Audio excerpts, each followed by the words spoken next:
Okay, Matt Mrozik, aka MVM397, with WonderFest Haul number 4. This one is really cool, and I'm super excited to build her. This is from a company called Filmy's Girls, and if you ever hung out in the Fitch and Food forums back in the day, 5 years ago, there was a builder called Filmmaker, and Filmmaker is a guy from Houston, super nice guy. His name's Mark. And he goes by Filmmaker, and he started a garage kit company a few years back called Filmy's Girls, and he did exactly what I would do if I was going to do a kit company for figures. He took female figures, put them in a really cool setting. He made them sexy but not raunchy. So again, this is something that really kind of spoke to me. It's flashback kind of the 50s retro look, 50s 60ish look, great sculpt, nice female figure that is all super sexy. It's just not raunchy. Have tits hanging out and spread legs and all that stuff. It's really classy. And Mark is a super nice guy. I actually bought his Briegel off of him that he had started to paint and didn't finish a few years back. So I talked to him, and super nice guy. So I got Stella. Now at the show they had another one called Pearl. And Pearl, I should have gotten Pearl as soon as I saw her, because he sold out in like 5 minutes. He sold all 20 kits. Pearl is a scuba diver, and she stole a pearl from a clam, and she's swimming up, and her butt's being kind of nipped by the clam. Luckily, he was taking pre-orders for the next run, and he offered the show price and free shipping. So I'll probably get that in about a month or so. And I told him, he's like, well, it's gonna be probably the second or third run. I was like, no hurry. Get it to me when you can. But anyway, I got these for, I think, a really reasonable price. I think I paid for Pearl, I think I paid $190, and I think she was $200. So again, really, in my opinion, a very good price for what you get.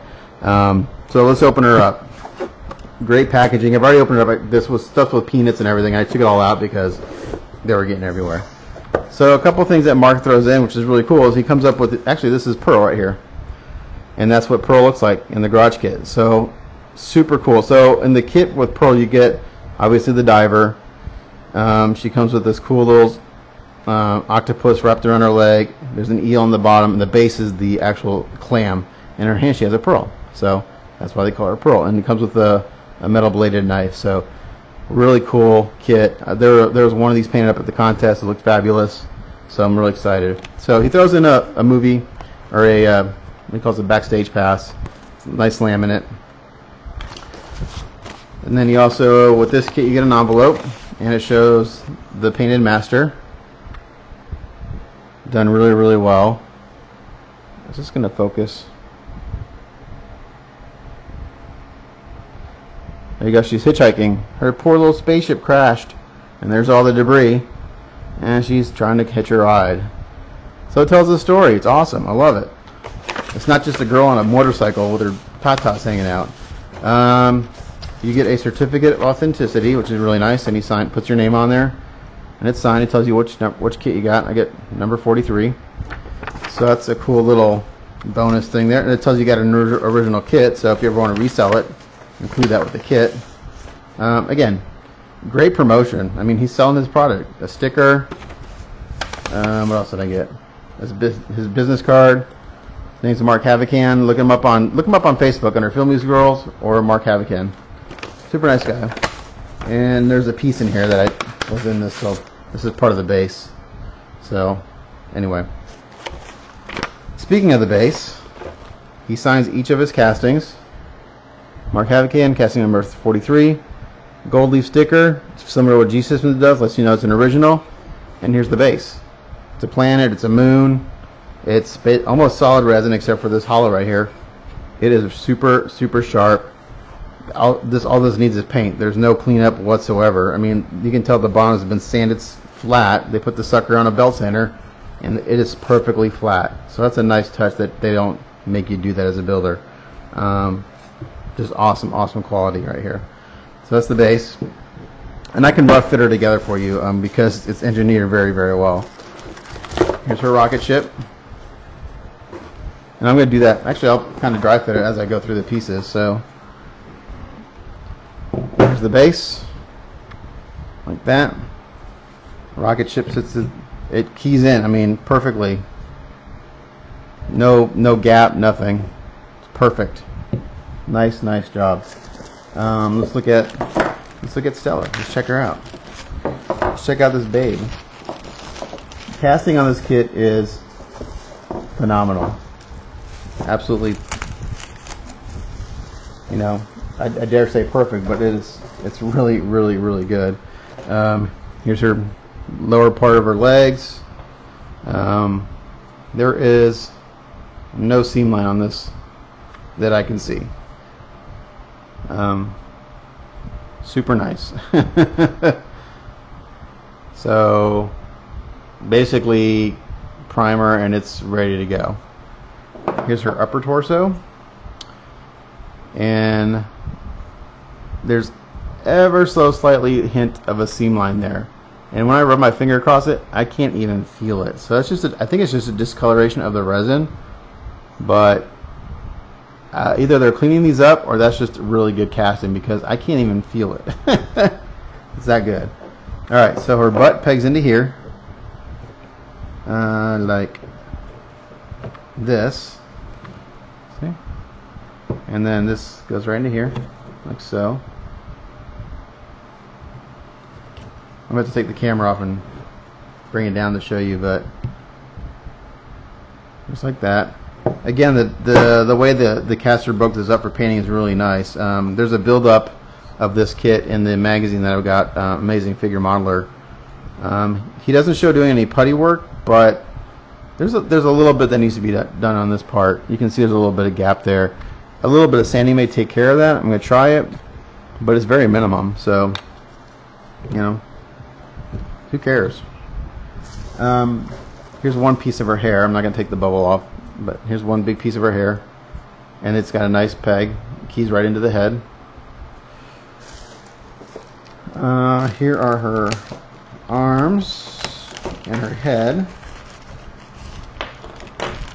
Packing on this kit is phenomenal. Like I said, I took all the peanuts out, but this kit is, when he ships it, would not get. I mean, he's got the thumb wrapped with a peanut. I mean, that's how much care he took in packing this thing. So I don't think this is gonna stay. But that arm goes like that. Her hitchhike arm. It's not gonna stay. Here's her face sculpt. Let's see if my camera's gonna focus. There you go. Really nice. I looked at this kit pretty hard. I didn't see a single bubble, and seam lines are either not there at all, or it's just a discoloration of the resin. So phenomenal quality at what I think is a really good price. So I'm going to slide that out of the way, show you how the hair goes in. So the hair goes in like this. I mean, and there's no gap. What little gap there is, actually there's no gap. So I mean, look at that. Fits perfectly in there. You paint this separate, paint the hair separate, put on the head, you're good to go. It's awesome. I'm gonna put that hair to the side because it's got. You can also see he's got bubbles individually. So this is all done by hand, obviously. He's got little peanuts wrapped around the tips there so they don't get broken. Here's the nozzle or the jet that goes in the base right there. So this piece, see if I can turn it where you can see it. It goes into here. This nozzle goes in the back of the ship, and it might stay in there if I don't move it around too much. This piece right here kind of covers up. It's part of the ship wreckage, and it just sits in there ever so nicely. Again, I'll bring the camera down when I kind of get this. Here are the other pieces of hair, and right now they won't stay on the head because they're not keyed, but the way they're molded, they sit in there perfectly. I've kind of held this all together with tape, and it's a perfect fit. This little guy right here goes on the end of the ship right there, and you could light this. You could cut this off and do a clear tip and light it if you'd like. I might light the engine nozzles. I'm not sure. It'd be easy to do in this kit because the bottom's hollow. So this arm right here is the arm that goes on the ship. So when you put it down,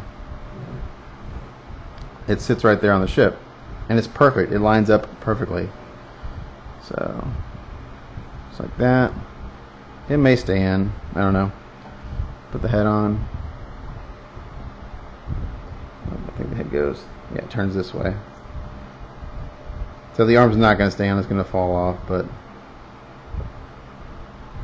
let me take the camera down and show you guys. Excuse me. Alright. So here she is. Let's see if the arm falls off. It might. Just really, really nice.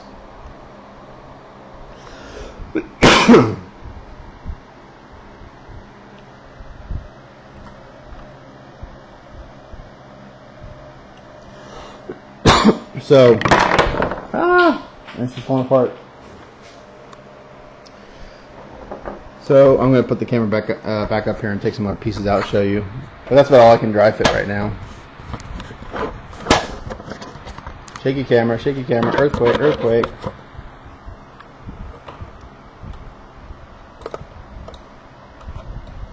Okay, so I'm going to put her aside and just show you some of the other small parts. You got this little piece right here, which is kind of like a bent up sign that goes into the base, and then a bunch of these little greablies stick to it. These are all some of the greablies that stick onto that pole I just showed you and into the base. Here the bottom of the legs, her goggles. This pipe right here is a very minor seam line that's easy to sand out. Not even close. The Scarecrow is not even close to being this good. The legs, the bottom of the legs, again, I see a seam, but when I rub my hand over it, I don't feel anything. It's just a discoloration of the resin. Same thing on this one. Just like really, really good. Like if this was a garage, if this was a Gundam, it'd be like a Neo grade kit. That's how good it is.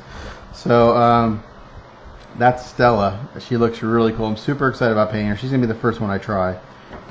Just simply because there's the least amount of cleanup on her, and it's kind of got that spaceship, you know, kind of has a little bit of the mechanical to it, and also the figure element to it, and also she has the least amount of skin tones I have to deal with. The only skin tone she has visible is her face, so that's another reason I'm going to do her first, because I don't have to worry about trying to match too many skin tones. But again, Filmy's Girls, look them up online. He's got a couple of kits on his website, but I don't know how many are available. I don't know. I think you have to email them. I know like there's one on their charge is no longer available. It was an exclusive a few years ago. Daphne's Surprise is a really cool one. It's kind of a space theme. She's on a kind of a similar base, but it's flat, and she's got like a little alien kind of looking up at her rear end. Just check him out. Really good kit. Really super high quality. Super nice guy. Great customer service. Can't go wrong with getting one of his kits. Might be able to pre-order Pearl if you give him shoot him an email, you know, in the next couple days before he fills up again with pre-orders. But again, that's so that's everything I got at WonderFest. I got Stella. I have Pearl on pre-order. Should see her in about a month or so, maybe a little longer. I got the Scarecrow. I got Dottie. Excited about those guys. Got the paint set, got those practice heads. I got a couple magazines that I showed on Facebook, Weathering Magazine, some other things, but WonderFest was a blast. This is going to wrap up kind of my videos on WonderFest. If you want to see what was there, look at my Facebook page. I posted all the pictures of my favorite entries, and it runs the gamut from figures to scratch build to just about everything. So again, thanks for watching, guys. Matt Mrozik, aka MVM 3897, signing off for I'll probably do one or two more tonight. We'll see. I'm getting tired. Thanks for watching. Bye.